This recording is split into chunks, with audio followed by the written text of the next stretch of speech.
Live TV, सच सबसे आगे। इस बार का इजराइल फिलिस्तीन युद्ध बड़ा अजीब सा है।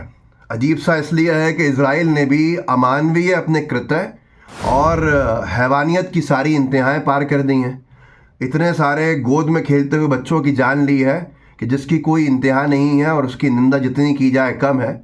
और उसने पूरे के पूरे जापान, यूएस, यूके, फ्रांस, इन सबको भी बेनकाब करके रख दिया कि ये जो ह्यूमन राइट्स की बात करते हैं, इनकी ह्यूमन राइट्स की वकालत कितनी सच्ची है और कितनी झूठी है। ले देकर अब बात यह है कि यूएस के जो फॉरेन सेक्रेटरी हैं, जिनको विदेश मंत्री कहा जाता है, वो एंथनी ब्लिंकन पूरे मुस्लिम देशों का चक्कर लगा रहे हैं।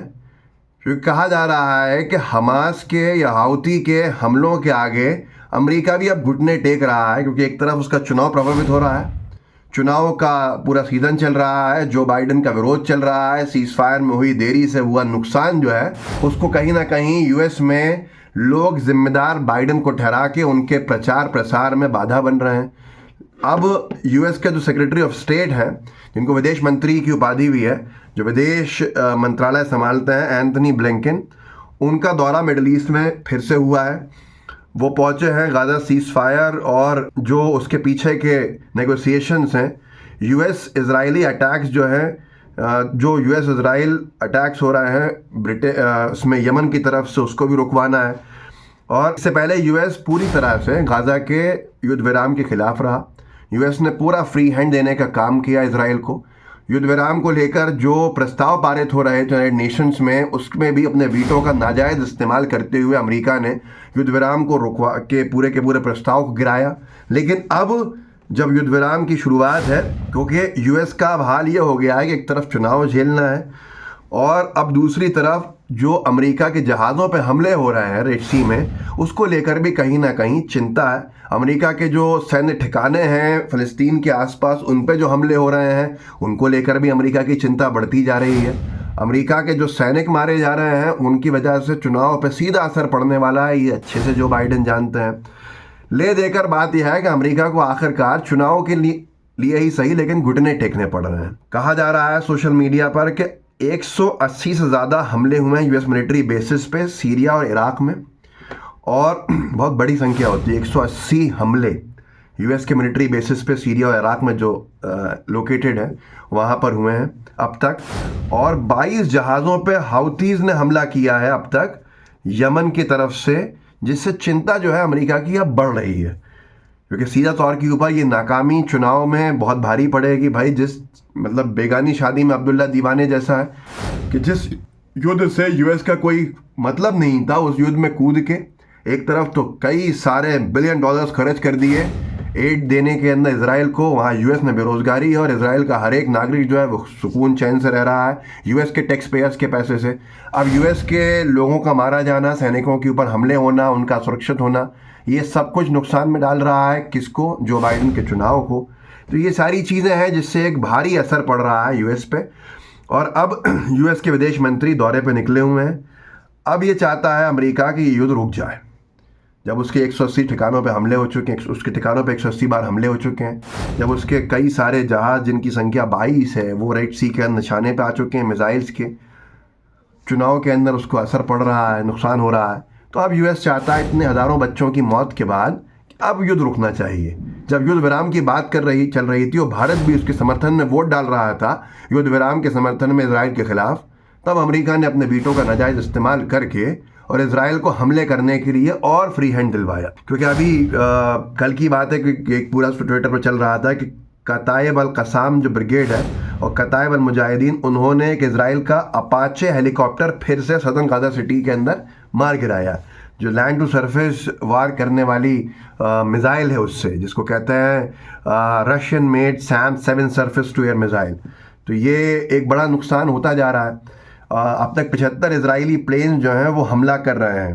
तो ये पूरा का पूरा मामला है, जिसके बाद से ही डसाटू NBC ने ये खबर भी ब्रेक करी थी कि between February 4 and 8 Blinken will tour Saudi Arabia, Egypt, Qatar and Israel. This makes his 5th visit to the region since the conflict began. Blinken 4 फरवरी से 8 फरवरी में सऊदी अरेबिया, इजिप्ट कतर और इजराइल के दौरे पे हैं जो अभी चल रहा है। 3 मुस्लिम देश हैं और एक इजराइल है, और ये चौथा दौरा है पिछले 3 महीने में, 3 से 4 महीने में ब्लिंकन का। और इस बार के दौरे से ये खबरें आ रही हैं कि यूएस चाहता है कि युद्ध विराम चलता रहे, क्योंकि यूएस को अब पर्सनल नुकसान जो होना शुरू हुआ है, और ख़ास तौर पर चुनाव का नुकसान, वो भारी पड़ने वाला है। और अब उनको अपनी स्ट्रैटेजी बदलनी पड़ रही है। लेकिन अमेरिका के लोगों के पास भी क्या ऑप्शन है? एक तरफ ट्रम्प की पार्टी है, दूसरी तरफ बाइडेन है। दोनों ने ही इसराइल के समर्थन के अंदर खून खराबा करने के लिए अपने वीटो का इस्तेमाल करने का कृत्य किया। दोनों का ही स्टैंड प्रो इसराइल है, एंटी फ़लस्तीन है।